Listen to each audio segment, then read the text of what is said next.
It's time for Comeback Sports with Brandon, the Coach Perry, and Pat, the shot caller Flaherty. Here we go. Good.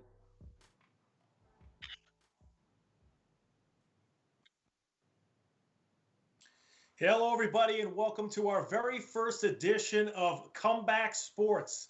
This is a sports talk show where we're going to go over about 10 topics about different things that are going on in pro, college, and even high school sports, high school athletics, and things that are happening right now, things that have happened throughout the year, and maybe some things that have happened over the course of time that we really want to discuss on this show. My name is Pat, the shot caller Flaherty. I'm joined by my partner, Brandon, the Coach Perry, and we are very excited to get this first show going. But first off, Brandon, what's happening, my friend? You want to tell the audience a little bit about yourself?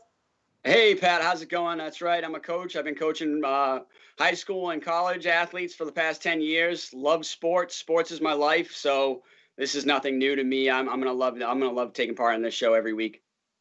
I'm looking forward to it, my friend. I played a little bit of high school sports, and by I say play, I mean I sat on the bench in basketball and football, but I got to see a lot of good stuff. And currently, right now, I work for a public access station where I'm actually the sports producer. So I'm very lucky to be able to get involved in a lot of high school sports here in New England. But we're going to get going here for our show. Our first topic is going to be what everybody's dealing with right now, COVID-19. It started in March. And it's really just been hampered a lot of pro and college teams and high school teams, especially throughout the year. So we'll start off first. And one thing, Brandon, that I've seen throughout the COVID-19 pandemic that's really affected sports is, teams can go on Zoom and they can go on virtual meetings like we're doing right now and try to talk about things and go over plays and different defensive sets and that sort of thing. But you really don't get a feel for teammates. You don't get a feel for where your players are going to be on the floor. If you're a quarterback, it's hard to get timing down with your receivers and even your offensive line without being in person in practice as much. And same thing in basketball. The defensive rotations or knowing where your teammate's going to be out on the floor has really been tough for a lot of high school, college, and pro teams that we've seen so far here in 2020. I mean, is that something that you've seen, Brandon, throughout the year? Well, I think you really nailed it on the head there, Pat. And before I jump into that topic, I want to make sure that people, send us a like, subscribe to the page, come back often, come back every week for the show because we're going to have different topics for you. But jumping into that topic, like I said, I think it really is the elephant in the room per se. How COVID has affected almost everything in our lives, including sports and how we've handled it. But I've truly been surprised with how college and professional sports have been able to handle it. I thought you'd see a lot more cancellations. I thought you'd see a lot more players that would be out on the COVID list. So I've been surprised with that, to be honest. But as far as the product that they've been putting out on the field and on the court, I think you have seen that. I think you've seen with the shortened preseason for both the NBA and the NFL, I think that has affected play. You're not probably going to see teams, especially in the NBA, really start to get into a flow until maybe the second half of the season. And I think that's going to affect everything. So if you're a fan, sure, that's going to be different the way you're going to be watching it. You might see some younger players getting a lot more time. I know I've seen Kevin Durant getting some early rest and some players that probably you wouldn't see resting 4 or 5 games into the season, but just because there's been no real preseason and we're kind of really just getting into the flow of playing a game right now, I think you're going to see a little bit more of that going forward, Pat. No question, especially in the NBA because, you have the condensed schedule. They're playing 72 games, so it's 10 less, but it's condensed into a much shorter time frame than the normal 82-game schedule would normally be played in. And then, like you were talking about in the NBA, there was such a short offseason from the regular season, then the bubble, and then you had this almost maybe 2-month break, not even then. I mean, the draft in the NBA was November 18th, I think, was the draft in the NBA. So you had such a short turnaround for a lot of players, including rookies who were probably in training camp for 2 weeks, and then they started playing preseason games. So you're certainly going to see some fits and starts with a lot of these teams because of that. One thing I wanted to bring up too, and I think this is particularly in football, but also in basketball as well, is because some players or teams haven't had as many games or really any games that it's hard for some of those players to showcase their talents to get drafted into the pros. So if you look at even this upcoming NFL draft, a guy like Trey Lance, who coming into the season was going to be probably the third quarterback taken in the NFL draft in 2021. He plays for North Dakota State, and they played one game this year in October, and that was it. And he played well in that game, but now NFL scouts have one game tape to look at in 2021. Of course, he played in 2020, but as a college football player, most players get better every single season. And I think he's at a disadvantage maybe even coming up in the draft because there's just a lack of tape on Trey Lance now. And you see guys like Zach Wilson and Mac Jones and some of the other quarterbacks coming up the board and actually leapfrogging him as far as mock drafts are concerned. And I do wonder if that's going to affect him because of the lack of games that he's been able to play this year. Well, I think when you're looking at tape, that is going to hurt him. I think as a coach, we always say you're only as good as really what you're putting on tape. And I think, that's for high school, college, and the pros. So, that will hurt him. I think his level of play as far as competition will hurt him coming from North Dakota. So it's not like a Florida or, even a Boston College per se. But I think, it has hurt him. I think these kids have really gotten creative with their recruiting. And I think that's changed from when me and you were in high school and you had maybe one VHS tape that you could send out to a coach to get yourself recruited. Now there's, Huddle, there's Twitter. Right. And I think these kids do a great job of using both those platforms to really promote themselves. And maybe to too far of an extent in some cases, where I know, as a coach, I'm starting to see some of these recruitment announcements that are just a little lavish, for my opinion. And, I like more of the old school stuff where you're just going to say you're going to show up on campus and get the work done. But I think you have seen how COVID has changed it. I know there was also a dead period in Division I recruiting where coaches couldn't reach out and speak to an athlete. So you really had to get creative. And I'm sure that affected Division II as well, where, Division II picks up a lot of the scraps, to be honest, of what Division I kind of leaves over as far as recruiting goes. And I don't want to see scraps as players because you've got amazing players in every division of college athletes. But as far as, stars and kids that are getting recruited by Power 5 schools, maybe they don't get an offer and then they're going to a Division II school. But I think COVID, is, like I said, like we said, it's affected everything from pro, college, and high school. And these kids are just really, just like they're having to learn at home, I think they're learning on the fly of how to really change the recruitment game.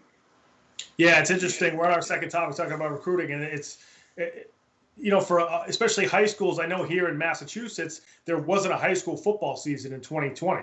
So, you have kids that a lot of times there's some players who just don't physically mature until their senior year because they're 17 or 18 at that point, and then they can really start to look like a college football player. But I'm sure we've both seen players who have skills and are smart and have all the attributes, but don't quite produce on the field until their senior year because they just haven't physically grown into their body. You probably had some seniors this past year in football, and maybe, a lot of schools tried to play soccer this year. Some counties did it, some counties didn't do it, and some other fall sports as well. For those kids, it's got to be tough when you don't have your senior year, or sometimes your junior year is the big year. Your junior year is the year you take the leap. And that didn't happen for a lot of student athletes this past season, this fall season. I think we talked a little about this, Pat, between each other last week with how there's 4 seasons, especially here in Massachusetts now, due to COVID, how they've broken up the seasons and pushed football into a fall 2 season, which happens at the end of February and the beginning of March, which is a whole different topic that we can talk about, I'm sure, in a different show. But yeah, I think it changes up a lot of things where we talked about how you might have a kid playing potentially 4 sports in 4 seasons there. And whether he's trying to get recruited in soccer or maybe football or who knows, because you've got these kids that are multiple athletes nowadays and play multiple sports. But I think it's been a big change. And like I said, I think they've been learning on the fly and trying to adjust as much as they can. And, I think even for the coaches, they're having to adjust and adjust on the fly, which that's what we do anyway. Hey, we make adjustments during games, so we're going to make adjustments when it comes to recruiting. But I think, instead of, most recently I seen a kid that was a freshman and he was copping himself an offer early as a freshman without any game tape. But I don't think you can see that now in 2020. That's a huge gamble for a coach if you're going to offer a freshman with 0 game film coming out of maybe junior high at this point, because you haven't even got to see him play any varsity football as a freshman until maybe February or March in this state. And I know, and also in California, where there's a bunch of studs. You got a lot of 5-star kids going there. So a lot of schools got to play sports this year, but a lot of schools did not. So I think that is going to affect the recruiting big time when it comes to who's going to get an offer and what school is going to be looking to extend that. Yeah, it's sort of a jumbled mess as to which schools got to play, which schools didn't. I think there's going to be a lot of kids that maybe got overlooked, might go to D2 or D3 schools that are going to look amazing on the field because they just didn't get the look they should have gotten at a D1 or high-level D2 schools. That should be interesting. Our next topic is going to be the New England Patriots. We are 2 huge Pats fans. We're from Massachusetts. We obviously love the Patriots. We're used to Super Bowls here in New England, and this year was far from it. The Pats are currently 6-9. They have 1 more game in the regular season. They're obviously not going to make the playoffs, and there's a lot of different factors as to why I think the Patriots didn't make the postseason this year as years past. You can obviously point to the quarterback position, but I think that's not the only reason. I don't think this roster was built to make the postseason. And I also think, most rosters are built around their quarterback. And when the Pats brought Cam Newton in during the late spring, the roster was kind of already set, and they didn't really have a roster built for him. And they kind of had to do things on the fly this year. And I think that's why you saw, especially on the offensive side, sort of a jumbled mess for the Patriots.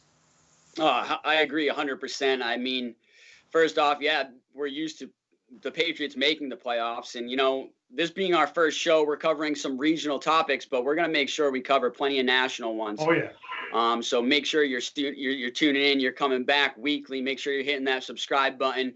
Give us a follow. Our Twitter handles are at the bottom of our names here, so give us a follow on Twitter. Send us a question if you want. But, yeah, I mean, I think the Patriots, the last time they didn't make the playoffs was 2011. The last time we had a losing season was in 2000. So as a Patriots fan and even as a football fan, this is something that's new for us, and I know it's not something that was fun to watch, to be honest. I made a joke the other day to my brother saying, hey, we're watching a bunch of practice players. But that's exactly what we're watching with this roster. And I think Bill Belichick made a comment earlier in the season about how he really didn't go out or wasn't able to go out and get players and spend the money to be able to get player acquisition to bring in a couple of studs to be able to play better or to play alongside Cam Newton. And I think the cap room reflects that, where we have $51 million in cap room, 4th largest in the league. So really, the money was sitting at home, and now the Patriots are sitting at home when it comes to the playoffs. And yeah, there was just really nothing around Cam Newton that he could build on, no weapons. And don't get me wrong, I'm not making any mistakes any excuses for Cam Newton, because he made plenty of mistakes. I think even in this last game, there was a couple of passes where I seen him step up into the pocket and try to make a simple pass, and he threw it into the ground. And that's just simple mechanics with release point for a quarterback. And I mean, at this point, this late in the season, shouldn't be having simple mechanic issues. So I'd be shocked if you see Cam Newton in a Patriots uniform next year. And I'd be shocked, honestly, if you see the Patriots make the playoffs next year either. I don't really expect this to be a quick bounce back or a quick rebuild, Pat. What do you think about that? Yeah, I think you're absolutely right. I don't expect Cam Newton to be back next year, except if he doesn't really have any other offers, to play somewhere else for decent money. He might come back on a cheap deal, and then they might draft a player, and then they bring back Cam, who's now had a season with the Pats. Maybe can have a full training camp this upcoming season. Things might be better for him. One of the biggest things that I thought Cam struggled with this year was just throwing to the backs in the flat and in the backfield. And that's one thing the Patriots have excelled at. And even those passes, he just wasn't accurate with those throws. And those are always your hot reads, your outlets, your easy throws you can make when things break down in front of you. And they definitely do not have down the field weapons. The tight end position, I have no idea what's going on there. I wish Asiasi played a lot more, but he hasn't really shown anything either.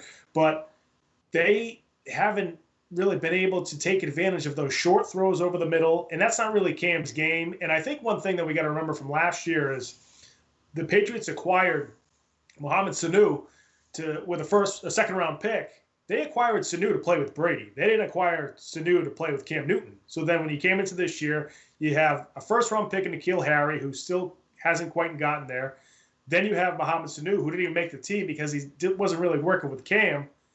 So you kind of left with nothing. You have a couple of rookie tight ends, and Damari Bird's probably the best receiver that Cam's worked well with this year. And then Julian Edelman gets hurt. So it kind of was like constant things just kind of happening to the Pats receiving core and different obstacles that they just couldn't overcome this season. Yeah, I think you hit it there. I think, I think if someone were to use the quarterback position as the one excuse why the Patriots didn't make the playoffs and were to say, hey, it's because Tom Brady is playing in Tampa Bay right now, I'd say that they don't really know much about football, because there was just really nothing on that roster. Like you said, Damari Bird really being one of the highlights, and J.C. Jackson being one of the highlights on defense with 8 interceptions. But beyond that, I mean, we really didn't see much out of this team, and that's why they're not making the playoffs. And I think the quarterback play, hey, was a huge part of it. And, Cam Newton really didn't do himself any favors. I'd be shocked, like I said, for me personally, if I was in Bill Belichick's shoes or even Robert Kraft's shoes, I'd be looking to spend my money elsewhere or be looking to get more or to see more out of my draft picks, such as Jarrett Stidham, which we're going to get to see him this week. And that's our next topic, is moving on to Jarrett Stidham starting this week. And I think it's the right play, to be honest, for the Patriots. I mean, he was a draft pick, 4th-round draft pick in 2019. It's time to see really what we have in him and if he can play in the NFL. We really didn't get to see much out of him last week. He came in and played the second half, but you really didn't see much of the offense. Really wasn't any better than Cam Newton, to be honest, but at least we're getting to see that. And then the Patriots will know, hey, we've got to go out, we've got to draft a quarterback, or we've got to look on the free agent market to maybe go with an experienced quarterback if there's any out there.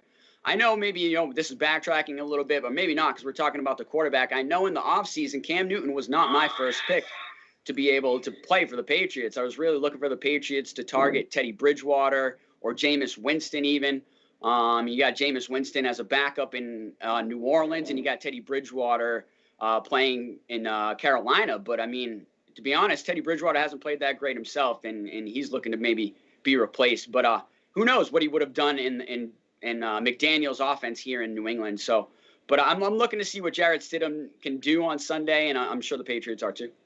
Yeah, I'd like to see him too, especially as a fan of the Pats. I'd like to see more of Stidham.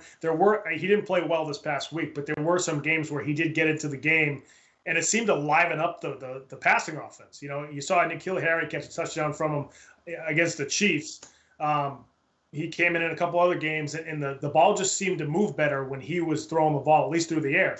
I know that there are sort of salary cap implications where if Cam Newton gets to 80% of the snaps during the 2020 season, he gets to like a $2 million bonus. And then if he hits that $2 million bonus and then comes off the cap next year, the Patriots save $2 million on the cap next season. So I do think the reason why Belichick continues to play Cam is for that reason. Now, he might have to play in this upcoming game, at least for a quarter or something like that, to hit that 80% mark. I'm not sure. The threshold, exactly. So I'm not sure if he might start a quarter. He might start the first half and then Stidham play the second half. I don't know. I would like to see Stidham at least get a half in, to try to do something offensively. He's going up against the Jets. Their defense just isn't that great, although they've looked decent the past couple of weeks, surprisingly. But I would like to see Stidham get some time, at least a full half, if not the entire game. But I do understand, if there's salary cap implications, why Belichick wants to continue to start Cam to hit that 80% threshold, like we were just talking about. Pats aren't making the playoffs, but a lot of teams are in contention right now. We have the extra playoff spot this season. So our next topic is, what are NFL teams going to do? Are they going to rest a lot of players in the upcoming Week 17? And I think this all boils down to what where these teams are in the season. There's certain teams that just haven't looked good recently and probably are going to sit guys. And a lot of everybody's pointing to Pittsburgh, right? They lost 3 in a row. They almost lost this past week to the Colts. So you're looking at Pittsburgh and Coach Tomlin and a few other players already came out and said, we didn't really have a bye week because they had a bunch of games moved around because of COVID. And they didn't really have a full bye week where they knew they were going to be off that entire week. So they haven't had rest at all this season. So I think that's a team that's definitely going to rest a lot of its players. I know Tomlin already mentioned that he's going to rest Roethlisberger for sure. I would imagine some of the receivers, Juju Smith-Schuster, will probably get some time off as well. Even though they can still fight for that. They're the 2nd seed right now. The Bills can gain that 2nd seed if Pittsburgh loses and the Bills win. But I think for Pittsburgh in particular, they're definitely going to rest some players this week because it's just been a tough month for them as far as rest is concerned. I think they need it the most. But who's another team, Brendan, that you think is probably going to rest some players this week in the NFL? That's a tough call. I mean, I think you might see Kansas City maybe rest a few players. That wouldn't shock me. I mean, they have the first round bye locked up.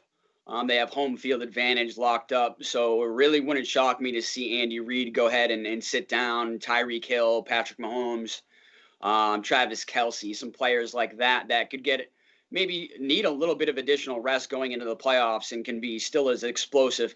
But that's one of those things where I think as a coach, it's pick your poison, to be honest, because you can rest these players and they can get that additional rest and be feeling good physically going into the playoffs, but they also might be maybe a little bit out of tune with each other and as far as playing the game. And I know people might think that's crazy, but when you've been playing this game for so long and so many weeks in a row, you just really start to get into a zone and you can get out of that zone fairly quick.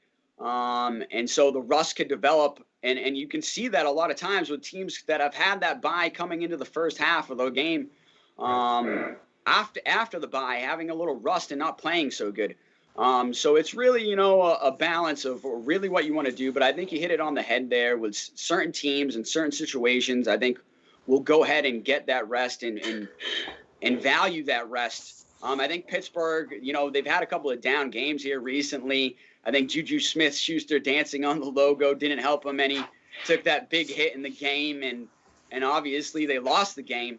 But I think, the Pittsburgh, Mike Tomlin have his team ready to go in the playoffs. Mike Tomlin's a great coach. Ben Roethlisberger's been playing at a high level this year. Their defense has been playing good. I expect Pittsburgh to bounce back. Watt is just an animal on that defense. So, I think they're, another team that could do okay with resting their players and still be fine. But look for them to rest a few players. Look for Kansas City to rest a few players. But I think there's also a few other teams that just cannot because they're right on the bubble there. And they need a win going into Week 17 to be able to make the playoffs. So it really just depends on where you are as far as standings. Yeah, no question. I think if you look at a team like the Bills, who have started to sort of accelerate towards the end of the year, they're also a little younger. So, Coach McDermott might want to just continue to keep his foot on the gas pedal and let this team ride it out and see if they're one of those teams that oftentimes we've seen. I mean, I remember the Giants when they beat the Pats twice in the Super Bowl. They were a wild card team, and they were playing well at the end of the year, and they just carried that through the postseason. So, momentum. Yeah, exactly. And then we saw some of those Colts teams in the mid-2000s who, were the number 1 seed or the number 2 seed. They got the bye, and then they didn't play in Week 17. They had 2 weeks off, and they looked rusty in the first half against some teams and ended up losing some playoff games as well. So interesting kind of outlooks on it. In the NFC, nothing's really totally locked up. I mean, the playoff teams, for the most part, are pretty much there. There's a couple that might get in. But the seeding could change drastically with what happens in Week 17. So you could see every team in the NFC play a bunch of guys. I think, the Saints probably will rest some guys, I would imagine. I don't think Drew Brees would play, but at the same time, he hasn't played that much in the second half of the season. So you could see a lot of different things in the NFC, whereas I think the AFC is a little bit more defined, in who's going to rest and who isn't. So it's going to be interesting. Our next topic is going to be NFL playoff powers. And Brandon, I know you want to take this one. This is going to be a really good look at who we think is going to emerge throughout the postseason in the NFL. Yeah, I think it's those teams that you're maybe possibly looking to avoid going into the playoffs, and the teams that are really hot and are really looking strong, like it says, the playoff powers. And I think some of those teams are, like I said, Kansas City is just, I mean, hitting on all cylinders right now with a high-powered offense led by Patrick Mahomes, Tyreek Hill. I mean, with the addition of Le'Veon Bell, you get the addition of a Pro Bowl running back that they didn't even have to use much in the second half. This last game, you get to see what he can do, and I think he's going to be a big cog in their offense going forward in the playoffs. Another team that's really hitting on all cylinders right now is the Baltimore Ravens with Lamar Jackson. I mean, boy, is he exciting to watch, and I think you've really got to see that the last 3 or 4 weeks where they've really been putting up the numbers. They've got a great defense as well, led by Marlon Humphreys out there on the corner. Man, is that guy shut down, and just unbelievable technique in his play. Saw him in a trail technique last week, just, stayed comfortable, shut down the guy, put his hands right there, just relying on his technique, which is great. I mean, you don't see a young player do that always. But yeah, the Ravens are just playing amazing. And, those two teams are on the AFC side, but on the NFC side, I think you got the Seattle Seahawks are looking pretty good. I think they're going to be a powerhouse, and you really got to watch out for them. Russell Wilson, and he just is always knowing what he's doing, especially going into the playoffs, one of the best quarterbacks in the NFL. And I think there's a couple of teams in the NFC that you could really watch out for that might be on the cusp. I know if the LA Rams can somehow sneak into the playoffs, that they could also, be a powerhouse and do some damage. But yeah, there's just a few teams that if you're a playoff team, you might want to avoid in your first game. Absolutely. I think the Ravens is one of those teams where nobody wants to play because, they seem to hit their skid when they had COVID for a couple of weeks, and then, they struggled a lot offensively, but then they've sort of hit their stride towards the end of the year, and now are playing well towards the end of the season. If they do get into the postseason, I believe they do have to win this in week 17 in order to get in. Win to get in. If they win and they get in, they're playing strongly right now. I would not want to play that team, especially now that they're starting to throw the ball down the field a little bit with Marquise Brown and get some plays going downfield. Another team I wouldn't want to play, Tampa Bay. You've got a quarterback who's played in more playoff games than any other quarterback. He's played in more Super Bowls. He's won more Super Bowls. You've got receivers galore on that team with Antonio Brown and Mike Evans and Chris Godwin. You've got talented tight ends. You've got Gronk. You've got a couple of backs. You have Fournette. You've got guys that, can make plays out on the field for that team. And their defense is solid. I mean, they have a good front seven on that Bucs team, and I wouldn't want to play them. And the thing with them, too, is there's a chance, depending on if they stay with the 5 seed, they'll be the away team against the division winner in the NFC East. And we've seen that division all year. It's probably going to be a 7-9 team that they're going to play. Hot trash, that division.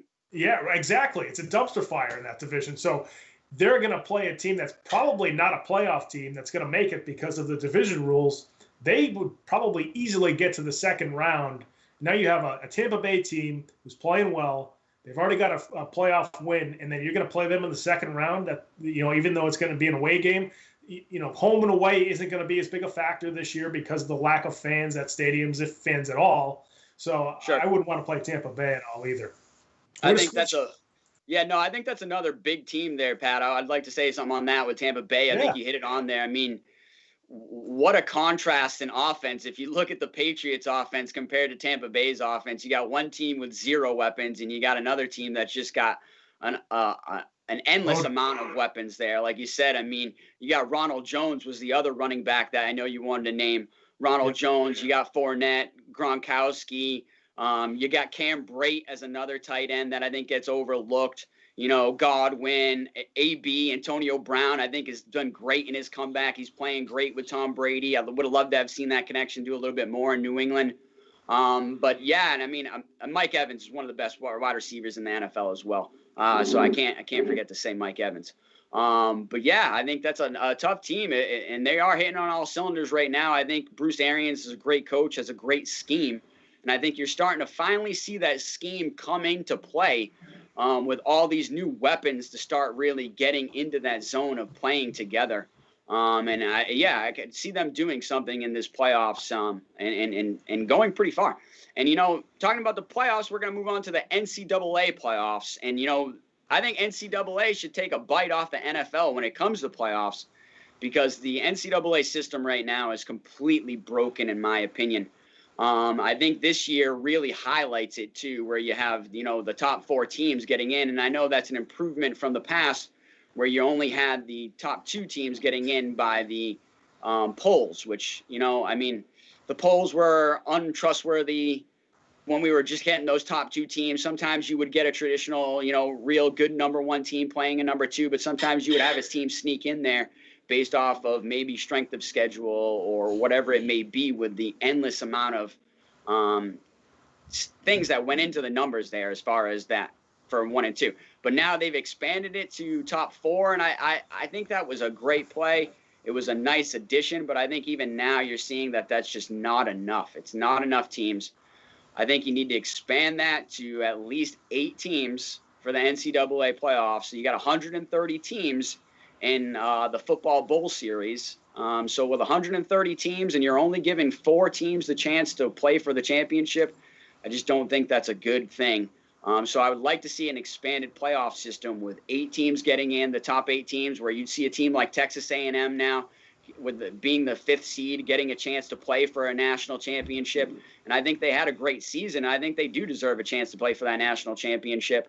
They did a great job of, controlling their COVID numbers in their program, which I think was a huge thing this year, where you look at some other teams or some other leagues like the Big Ten, with Ohio State only being able to play 6 games because they were afraid of COVID protocols, which I completely understand. But it's tough to see a 6-win team get in, and you got Texas A&M, who I believe played a 10-game schedule, and got through a 10-game schedule in the COVID era, which is impossible, really. So I think I'd like to see an expanded playoff schedule. What do you think about that, Pat? Absolutely, I completely agree with you. I mean, you look at Ohio State too. Some folks are bashing Ohio State, but Michigan dropped out of the game. That their annual rivalry game, and that's the game that they could have had 6 games in the regular season. I think 8 teams is exactly what you need. I don't think it should be any bigger than that, but I think 8 teams is perfect. What you could actually do is you could take the 5 power conferences, and each champion in the 5 power conferences gets in.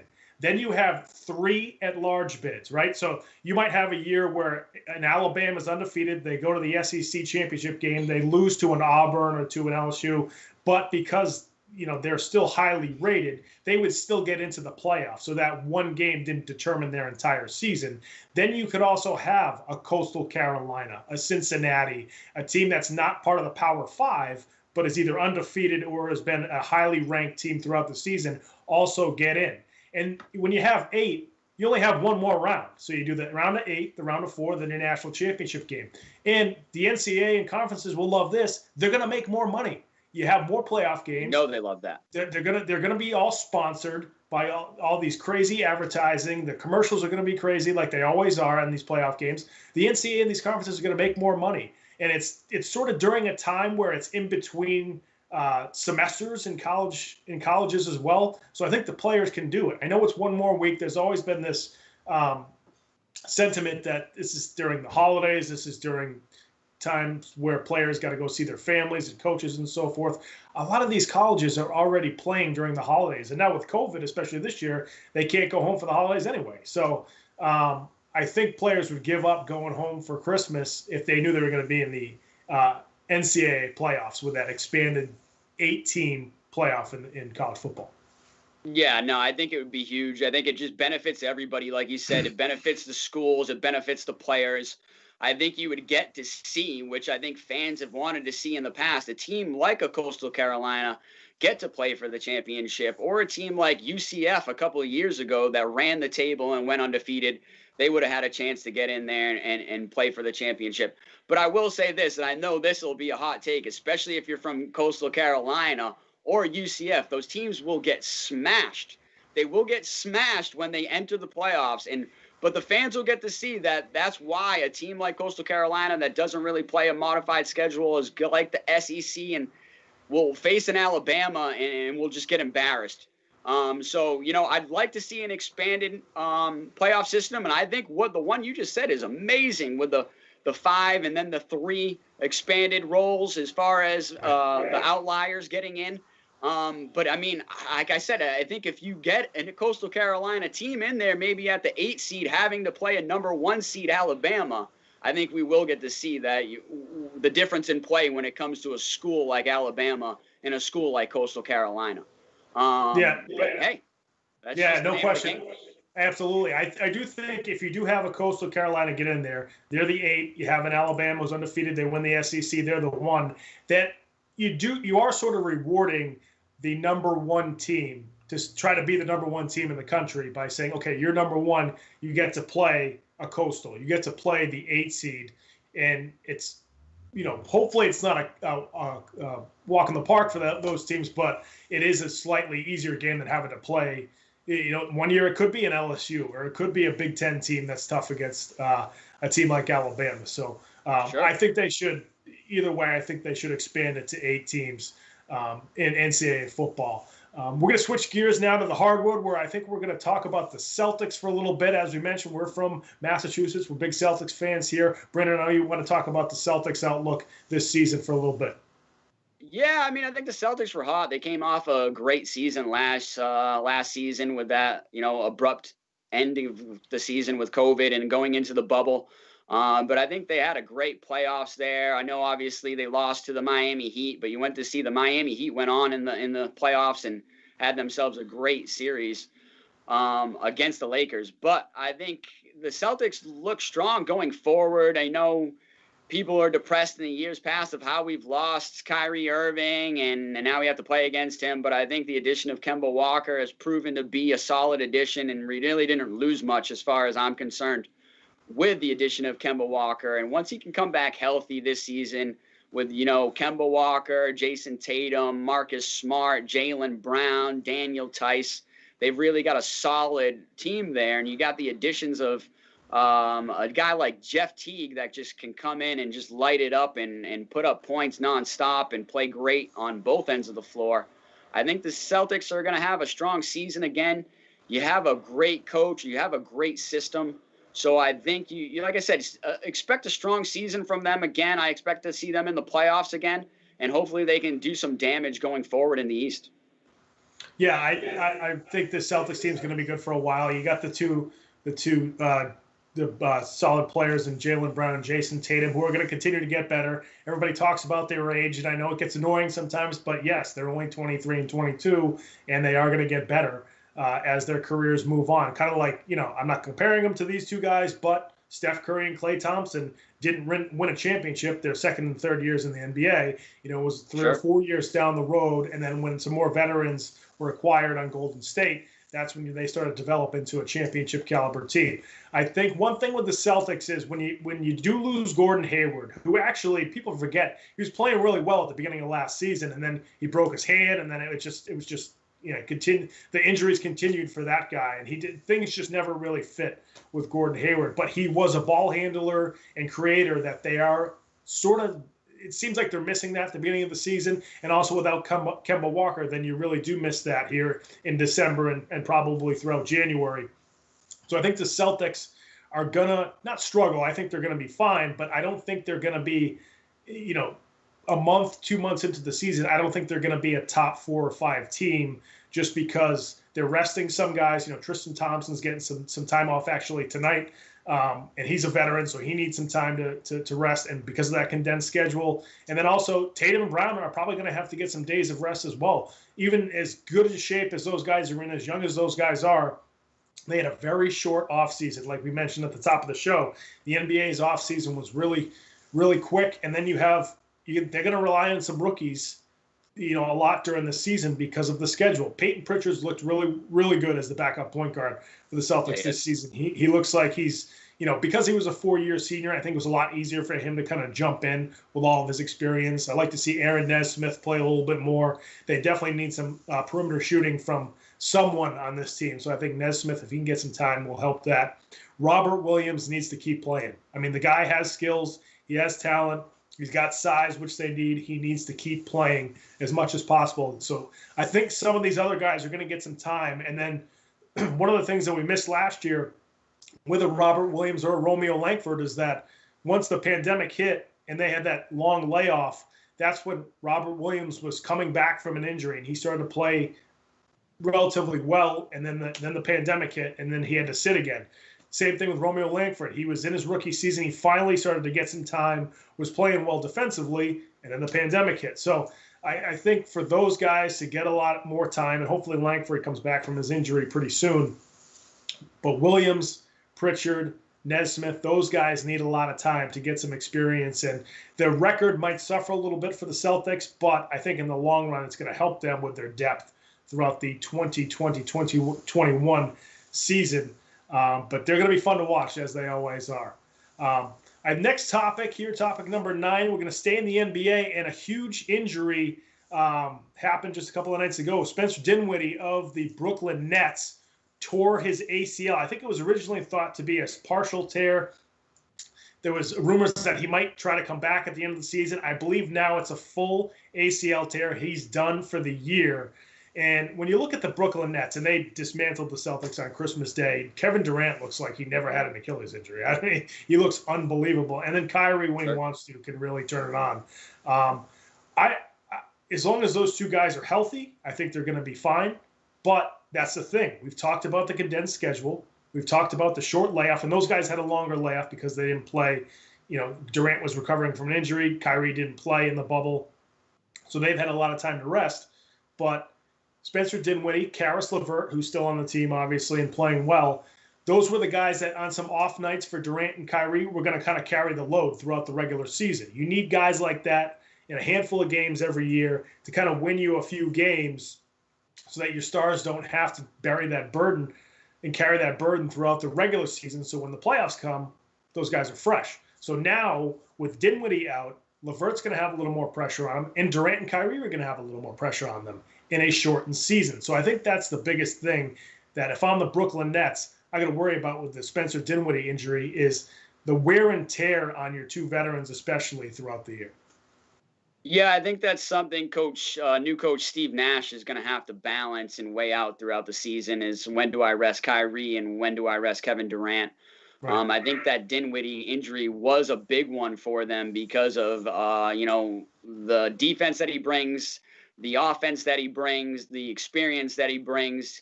Great player. I know Dinwiddie himself said that this is nothing new for him. He tore his ACL in college, and he's looking to really bounce back and come back strong, but it is going to be next season. So the Nets are going to have to really rely on somebody else, and the NBA is a long season, like you said. You go through ups and downs. It's a game of runs. It's a season of runs. So it wouldn't shock me to see the Nets actually go through a low point at one point because they don't really have as much depth on the bench anymore. But I think, like you said, relying on a superstar like Kevin Durant or Kyrie Irving, the team shouldn't have to worry too much. I think Steve Nash will have his team hitting on all cylinders. They looked amazing against the Celtics. Like you said, Kyrie was just unstoppable. Kevin Durant really has just looked like he hasn't had much rust on him, to be honest. So I think this is really a strong team going forward, and you got to look out for them going down the stretch. I know last year they were kind of the joke because, both those players weren't playing, but that's when a lot of those guys like Karis LeVert really got to spread their wings and get the experience that is really going to help them this year to be really one of the contenders in the East. And like I said, the Celtics are going to have a great season, and they'll be just like the Nets and the Celtics, and with this whole, I should say, weak start to the season for everybody. You look for these teams to bounce back strong in the second half of the season and really turn it on. But if the Celtics are going to be a strong team and the Nets really dismantled them, like you said, on Christmas Day, that expect this Nets team to really be a powerhouse in the East going forward. And with, those two players, and I just love watching Kevin Durant, and Kyrie has got probably some of the best handles in the NBA. So I'm really looking forward to seeing what those two can do, especially when it comes to the playoffs and playoff basketball. But speaking of new coaches, Steve Nash getting that job in Brooklyn, some people said it was really handed to him.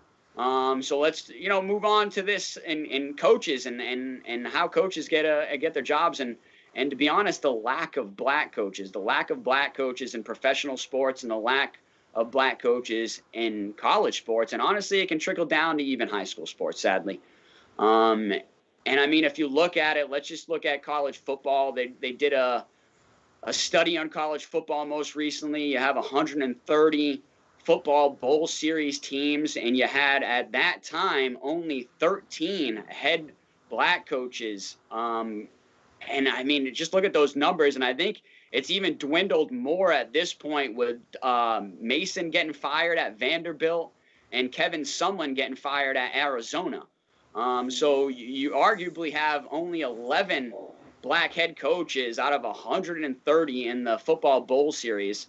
In Division II, I'm sure the numbers are pretty reflective, and I'm sure they are going down the line. In high school, it's very similar. You might see maybe 10% of black head coaches. They're just not getting the opportunities.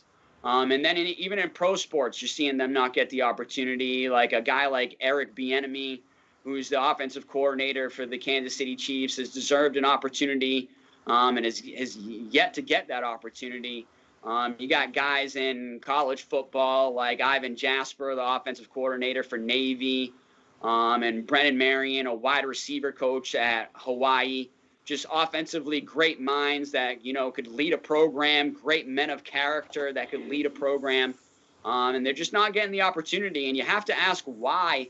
And I hate to say it, but it looks like it's a form of systemic racism that's really hurting college sports. And I think it trickles down to, unfortunately, donors and money and, boosters, and who boosters want to have leading their program, or they're not going to be donating money. Or in some cases, even the president or the athletic director of these schools really not wanting to give a black coach a chance. But you do have some, and the ones that have given the chance have been rewarded. You look at Penn State with James Franklin running a great program. Maybe hasn't been too successful in the win column recently, but I know they're running a great program. You look out to Stanford on the West Coast with David Shaw running a great program. You got coaches like Willie Taggart in Florida now at FAU, or FIU. No, it's FAU. I'm sorry. So, I mean, you do have some coaches out there that can prove to it, but it just seems like throughout history, these schools are looking to fill positional coaches such as the running back coach or the secondary coach. And you see a lot of them as positional coach, but you just don't see a lot of them as a head coach. And it's kind of disappointing to see. I'm not going to lie, Pat. Yeah, I know. I think it's also, you can look at this almost like economics in our country, right? Is it a trickle down issue, or is it a trickle up issue? And if it's a trickle up issue, then do you start at the high school level, and do you try to get more minority high school coaches, clinics and opportunities to really get into coaching so that they can rise up? Or is it at the NFL level where, you talk about the lack of black head coaches? I think there's only 3 in the NFL right now, and that could change because who knows what's going to happen with Anthony Lynn, the Chargers. Doesn't look good for him right now. But doesn't look good. You only have 2 black offensive coordinators. I think there's 10 minority defensive coordinators, but I think there's only 2, minority offensive coordinators in the NFL. So that's, does it start at the assistant coaching level? I think the NFL tried to institute, I think this might have even gone through, this rule where if you hire a minority head coach, you get an extra draft pick or something like that. I don't think that's the right way to go. I think you're forcing, this to happen rather than just letting these coaches, get these jobs organically. But at the same time, I think it's more about opportunities. I think it's more about giving these coaches opportunities to work their way up and get coordinator positions and get positions in college. And as you mentioned, in high school, where they can really get good experience under their belt and then make their way up. Unfortunately, I think in college football, I think you're right. I think it's just where, depending on where you go, there's people that might not be comfortable with a minority head coach, and that's terrible and that's wrong. But I think it's the truth. Brian Shaw out in Stanford, I'm surprised he hasn't gotten a head coaching job in the NFL. He's been sought after for a long time. He probably loves it out in Palo Alto and just doesn't want to leave there. But do you blame him? I don't blame him one iota. I think Bieniemy is going to get a head coaching job. I think the one thing with Eric Bieniemy is that his team's good every year, the Chiefs. So, once the season ends, one thing that I heard in a podcast recently was that a lot of times teams will interview a coach. Once the season's over, if you need a new head coach, you probably didn't make the playoffs. So you're looking at interviewing new head coaches right after week 17. If you're Eric Bieniemy, it's hard to institute a offensive game plan for a playoff game and then also get ready for a head coaching interview this year. That might change a little bit with Zoom and Skype and doing stuff virtually. That might actually level the playing field a little bit. But one thing I heard in the podcast was that, if you can't interview an Eric Bieniemy until maybe 2 weeks after the season, there are some teams who will interview another coach from somewhere else and then say, well, he interviewed great. We don't want to lose him because he's going to interview for another team. So we're just going to hire him right now instead of taking the time to really find the right fit. So I think that's where a lot of these hires, have come from, where there are guys that just, probably weren't the right guy. And because they were worried they were going to lose that coach, and then you're going to end up with, a guy that you didn't want that was probably 5th or 6th on your list. You wonder if that happened in Cleveland with Freddie Kitchens. They had an interview with him. Maybe he did well in the interview, and they're like, we don't want to lose this guy. And then you look at some other guys that, you wonder how they didn't get head coaching jobs. I wonder if Bieniemy is not a great interviewer, but I can't see how. He's, very smart offensive coordinator, charismatic, and has been on a very successful team. You look at a guy like Brian Flores in Miami, who I could see totally killing it in an interview just by the way that, I know when he was the defensive backs coach for the Pats, they had him mic'd up a lot on the sidelines during the Super Bowl, and just hearing him, you could see that guys would want to play for him. So I think every coaching style is different and so forth, but I do wonder, I think the toughest part about answering this question is, where do we start? And I think the opinions vary on that. Yeah, no, and to go back on what you said, I think the NFL, they had that as like an idea that they were thinking about instituting, but they did not institute that as far as getting the draft pick. They have the Rooney Rule, but it's been proven that teams are kind of just bouncing around the Rooney Rule and are getting by interviewing a coach, but really not having them in mind as one of their final candidates. So like you said, we do need something different. I'd like to see something expanded to give just more opportunity. And I think it just comes down to, I'd like to see it go back to, and a lot of people say this, hey, how about the right man for the right job? And in certain cases, I think it is going to be a black head coach. And if you look at the numbers, whether it be in the NCAA, NFL, NBA, you got NCAA, you got 60% of the athletes are African-American. In the NBA and the NFL, you've got 70% of the athletes are African-American. So I just think we just need a little bit more of a balance of black head coaches compared to 10%, compared to the 60 and 70% of the athletes. Maybe we need to get to the point where we're at like 40 to maybe even a 50-50 call at this point. And yeah, it's just like you said, how do we get to that point? And I think certain stuff comes up where how Steve Nash got his job. That's why people will continue to ask about this. Where you've got some NBA coaches that, kind of got overlooked for that job. And Steve Nash had no coaching experience and then just gets it automatically off his playing experience. Don't get me wrong, Hall of Fame player, one of my favorites. But that's just, it's odd. It's odd to say the least. But, it's definitely something I think that we can, come back to going forward throughout the season. Because like you said, after this week, we're going to see possibly some additional coaches either get dispatched in the NFL. Anthony Lynn might be one of them. But we also might see some other coaches getting dispatched. Like I know Adam Gase has already been told he's going to get fired by the Jets.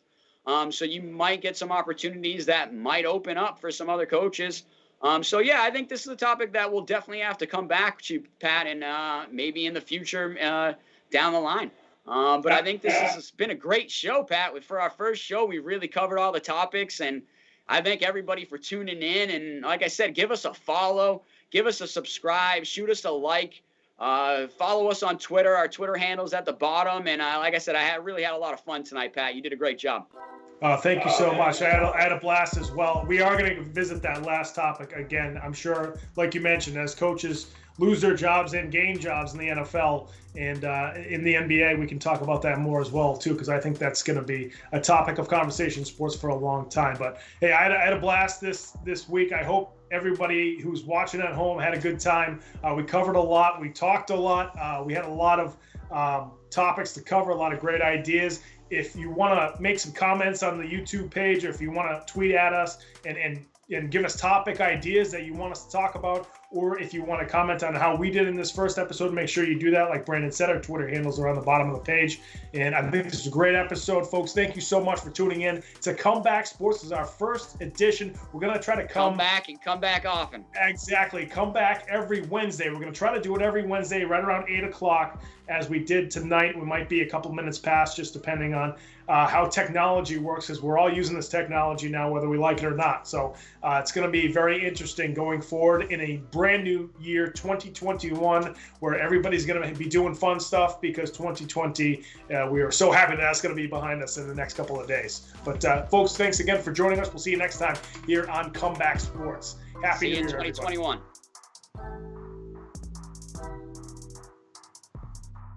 Everybody.